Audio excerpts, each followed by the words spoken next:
All right, welcome back to the deep dive.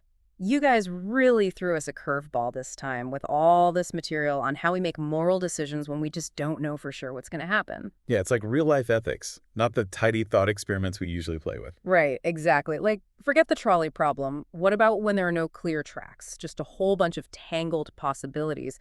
So much of what you sent us deals with this risks, probabilities, even questions about whether we've got the right moral compass to begin with.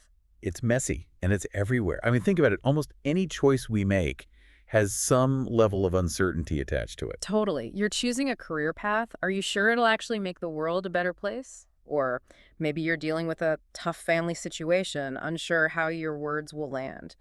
How do we even begin to think about right and wrong when the consequences are so hazy? And that's the heart of what we're diving into today, right?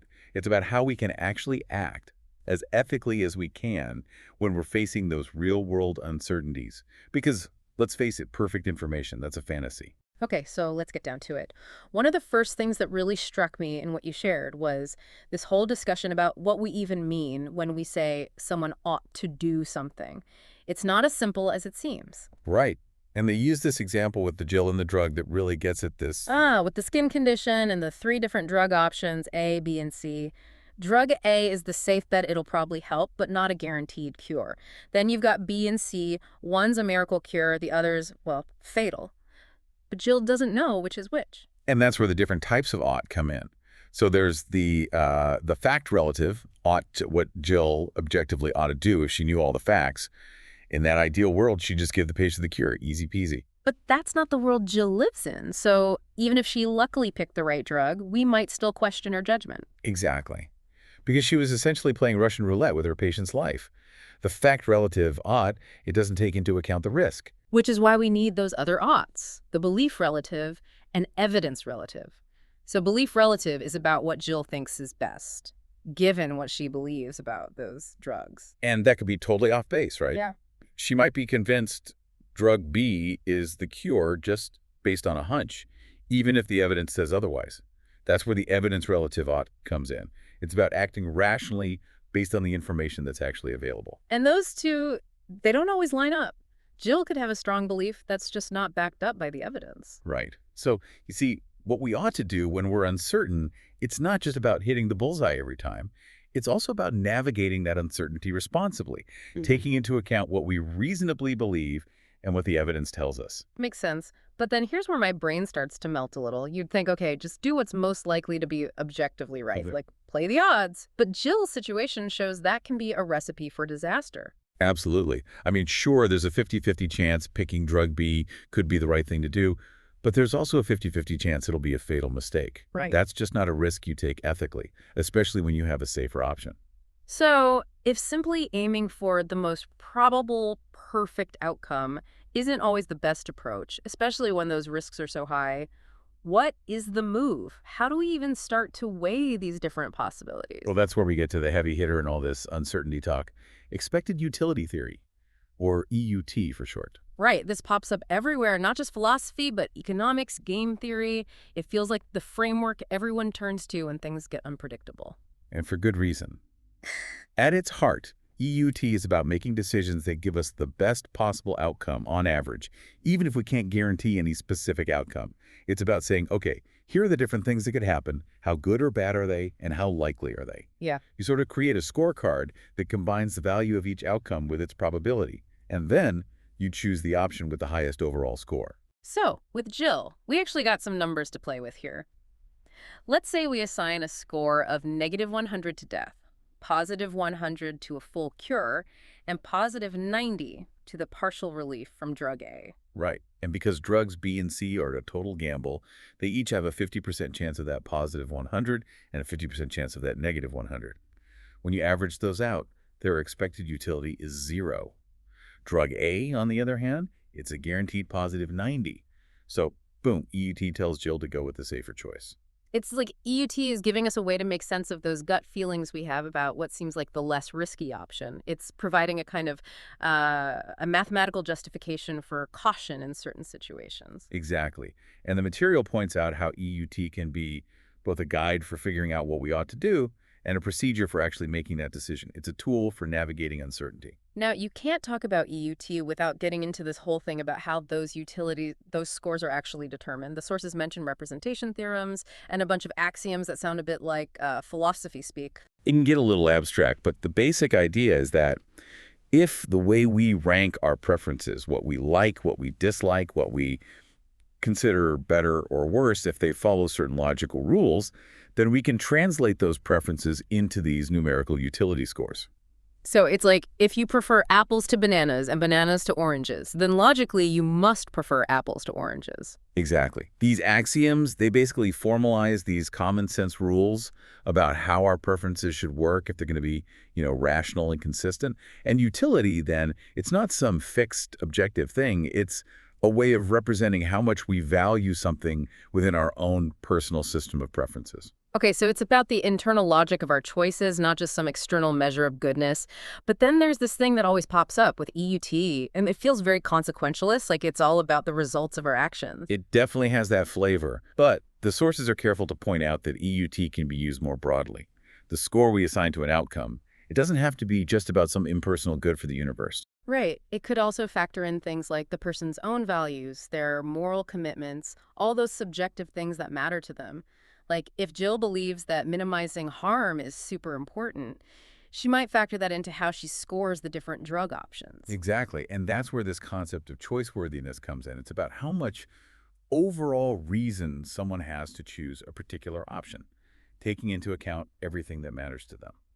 And the fascinating thing is, sometimes thinking about these decisions under uncertainty, it can actually shed light on our broader moral theories, even when there's no uncertainty involved. Right, like that thing with Harsanyi's aggregation theorem they mention. Yeah, Harsanyi basically used EUT and some other fairness principles to argue for a specific kind of utilitarianism. It's a really cool example of how these ideas about decision-making under uncertainty can have ripple effects across different areas of philosophy. But even with all its power, EUT isn't a magic bullet, especially when we're talking ethics. One of the big challenges that jumped out at me was this whole issue of cluelessness. Oh yeah, cluelessness? That's a real head-scratcher. It basically throws a wrench in the works for any ethical theory that says the morality of our actions depends on all their consequences, which, let's be honest, is a lot of them. Right, because if every choice we make, even something tiny like picking up a pen with our left hand instead of our right, could theoretically have huge, unpredictable consequences centuries down the line, how can we ever know what the right thing to do is now? I mean, are we really supposed to factor in the potential impact on typhoons 1,000 years from now every time we choose a snack? That's what they call simple cluelessness. We're just completely in the dark about which option will lead to which long-term consequences. And then it gets even hairier with complex cluelessness, where we might have some evidence pointing in different directions, but no way to know which evidence is more reliable or how to weigh it all. It's like, if what we should do depends on these unknowable future outcomes, are we basically paralyzed? In a way, yeah. I mean, the material makes a good point that it's not just about a lack of information in general. We make decisions with incomplete information all the time, like Jill choosing the safer drug. The problem with cluelessness is that the probabilities we're dealing with are so tiny, and the potential consequences, especially over these huge timescales, are so massive, potentially even infinite, that it throws everything out of whack. Right. Even a tiny, tiny change in the probability of some insanely good or bad outcome could completely change the calculated and expected value. And when we're talking centuries or millennia into the future, who are we kidding? Those probabilities are basically just shots in the dark. Exactly. And then on top of that, we have to deal with the fact that sometimes it's not even just about not knowing the precise probabilities. Sometimes those probabilities themselves might be fuzzy or indeterminate. This deep uncertainty adds a whole other layer of complexity. Okay, so how do you even wrap your head around indeterminate probabilities? Well, instead of having a single number for the probability of something happening, you might have a range of possible probabilities. So instead of saying there's a 10% chance of this happening, you might say, well, it could be anywhere between 5 and 15%. And when you try to calculate expected values with those ranges, you end up with a range of possible expected values for each action. This can make it much harder to compare different options and figure out which one is best. Right. So if those ranges overlap, does that mean it's also indeterminate what we ought to do? That's one way of looking at it. Some philosophers think that if there are possible probabilities under which each action is best, then there's no fact of the matter about which action we ought to choose. But others say, well, as long as one action is better than another, under at least some of those possible probabilities, then we're good to go. But that seems like it could make moral decision-making way too loosey-goosey. Almost anything could be permissible if you stretched those probability ranges far enough. And then there's that even deeper level of cluelessness, unawareness, where we're not even aware of certain possible consequences. Like that example they gave about people in the Neolithic period. How could they have possibly foreseen the impact their actions would have on the 21st century? It's mind-blowing. And a little bit terrifying, right? I mean, what are we clueless about right now that future generations will judge us for? It really makes you question how much we can actually hold ourselves accountable for these long-term consequences. The material mentions something called awareness relative norms, suggesting that maybe we should be judged based on what we were aware of at the time, but that opens up a whole other can of worms. Totally. So, facing all this cluelessness, is there anything we can do? The material briefly talks about using heuristics and rule consequentialism. Yeah, the idea there is that, okay, maybe we can't perfectly calculate the long-term consequences of every single action, but we can try to develop some rules of thumb heuristics that have generally led to good outcomes in the past. So instead of getting bogged down in the specifics of each situation, we rely on general principles that have worked well in similar cases. Right, exactly. And rule consequentialism takes a similar approach, but instead of focusing on individual actions, it asks, what would happen if everyone followed this rule? It shifts the focus to broader social effects, which might be a little easier to wrap our heads around. But of course, even with these approaches, we still have the problem of figuring out which rules or heuristics will actually lead to the best outcomes in the long run. It's like, okay, we've built a raft to navigate this sea of uncertainty, but we still need to figure out which direction to sail it in. So far, we've mainly been talking about making decisions based on potential outcomes, but a lot of ethical theories are about more than just consequences. They're about duties, constraints, things we shouldn't do regardless of the outcome. How do those fit into this whole uncertainty picture? Yeah, that's where things get even more interesting. So we have these non-consequentialist ideas, things like don't lie, don't harm innocent people, these kinds of moral prohibitions. But in the real world, it's impossible to completely eliminate the risk of those things happening. Even driving to the store carries a tiny, tiny risk of getting into an accident and hurting someone. So how do we reconcile these always and nevers with a world that's inherently probabilistic? Do we just say, well, as long as the chance of breaking the rule is really small, it's fine? Well, that's one idea, to set a kind of probability threshold for how much risk of violating a constraint is acceptable. But that approach runs into some problems. For one, it seems really arbitrary to just pick a number out of thin air and say, okay, a 1% chance of harm is fine, but a 2% chance is suddenly off limits. Where do you draw that line? And then there's this agglomeration problem they talked about, right? Like with the two skiers example. If you have two separate actions, each with a tiny acceptable risk of causing harm, doing both actions together might push you over that threshold, even though each individual action seemed fine on its own. That feels really weird. It does. And the material also looks at approaches that focus on the risk to each individual person affected, but those get complicated when multiple people are involved, or when the same person could be harmed in different ways. So, given these difficulties with simply setting a risk threshold, the discussion shifts to trying to fit these constraints into the EUT framework we talked about earlier. Right, like trying to assign some kind of score to violating a moral rule, even if it doesn't have clear-cut consequences in the world. Exactly. One idea is to use something called lexicographic utilities, where violating a constraint is basically seen as infinitely bad. It always trumps any potential good consequences. But as you can imagine, that leads to some pretty extreme conclusions. Yeah, it would be like saying, if there's even a 1 in a million chance that telling this white lie will lead to the collapse of civilization, then I can't tell it, even if it means letting 1,000 people die. It just doesn't seem like a workable approach in most real-life situations. Right. It leads to what they call fanatical results. So another idea is to use regular numerical utilities, but to just give a really, really big negative score to violating a constraint. This allows for some trade-offs like, okay, maybe a tiny risk of breaking a really important rule could be justified if the potential benefits are absolutely massive. That seems a bit more flexible.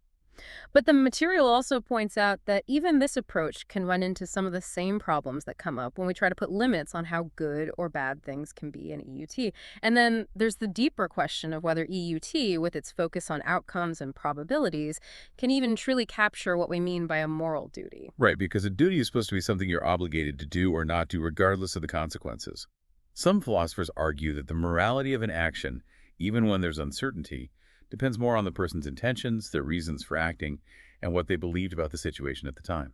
It's about more than just the cold, hard math of probabilities and outcomes. So even if you accidentally do something harmful, if you were acting recklessly or with bad intentions, that could still be morally wrong, even if the harm was just a fluke. It's like the ethical weight of an action isn't always perfectly captured by its results in the world. And then things get even more tangled when we start talking about risk imposition in larger social and political contexts. It's not just about individual decisions anymore. It's about how institutions make decisions that affect lots of people, often with varying levels of risk involved. Exactly. I mean, think about things like environmental regulations or public health policies. There are always going to be risks involved. And how those risks are distributed across different groups of people, it raises a whole bunch of ethical questions about fairness and justice. Totally. Like, should a government prioritize preventing a small chance of a catastrophic event that would affect everyone, or focus on a more likely chance of a less severe problem that only affects a small group? There are no easy answers there. And then, just when you think it can't get any more complicated, we hit this whole idea of moral uncertainty. Yeah, this one really blew my mind. Because now it's not just about not knowing what will happen when we act. It's about not even being sure what the right thing to do is in the first place. We're questioning our fundamental moral principles themselves. It's like the ground beneath our feet is suddenly shaky. Like, what if we're wrong about the very things we base our moral judgments on? And this isn't just some idle thought experiment. The material talks about how moral uncertainty has become a major focus in contemporary philosophy, with some really deep implications for how we think about ethics in general. One of the first things they bring up is this idea of externalism. The view that what we ought to do morally, it doesn't depend on what we believe about morality. It's like saying the moral facts are out there, whether we agree with them or not. And the arguments for that, they kind of make sense. Like if we just act on whatever we personally believe is right without questioning those beliefs, we might end up doing some pretty messed up things. And we might be tempted to use our own flawed moral compass to justify actions that are actually harmful. But on the other hand, how can we act on anything other than what we believe to be right? It feels like a recipe for moral paralysis. It does. And the material acknowledges that a lot of people find externalism really counterintuitive. Yeah. In our everyday lives, we have to act on our best understanding of what's right, even if we know we could be wrong. And there's something to be said for sincerity, for trying your best to do what you believe is good, even if those beliefs aren't perfectly aligned with some objective moral truth. So if we accept that our moral uncertainty does matter, how do we even begin to act when we're not sure which moral theory is the right one? That's the million-dollar question. They talk about a couple of approaches that seem pretty straightforward at first, but ultimately don't quite cut it. There's my favorite theory, where you basically just pick the moral theory you find most convincing and stick with it, no matter what. But that seems a bit like putting all your eggs in one basket, right? Like, what if your favorite theory turns out to be wrong? Exactly. And then there's my favorite option, where you look at all the moral theories you find at least somewhat plausible and choose the action that's most commonly recommended by those theories. But that can lead to ignoring the possibility that the right action might actually be something that's only recommended by a minority of theories. Both of these approaches can end up dismissing valuable information and potentially lead us down the wrong path. So we need something a bit more nuanced. And that's where we get into ideas like moral hedging and maximize expected choice worthiness, or MEC. It's like trying to apply that EUT logic we talked about earlier to moral theories themselves. Yeah, exactly. Instead of just picking one theory and blindly following it, we try to weigh the different theories we find plausible, how good or bad they say each action is, and how confident we are in each theory being correct. And then we try to choose the action that gives us the best overall expected moral score, considering all those different possibilities. But this immediately runs into a major snag. Yeah, how do you even compare the goodness of an action according to a utilitarian theory that's all about maximizing happiness with its goodness, according to, say, a Kantian theory that's all about duties and respecting individuals. Those seem like totally different ways of evaluating actions. It's like comparing apples and oranges and trying to figure out which one is more fruit. Right, it's a classic case of what they call the problem of intertheoretic comparisons. Like, is there even a common currency we can use to compare the goodness of outcomes according to such radically different moral frameworks?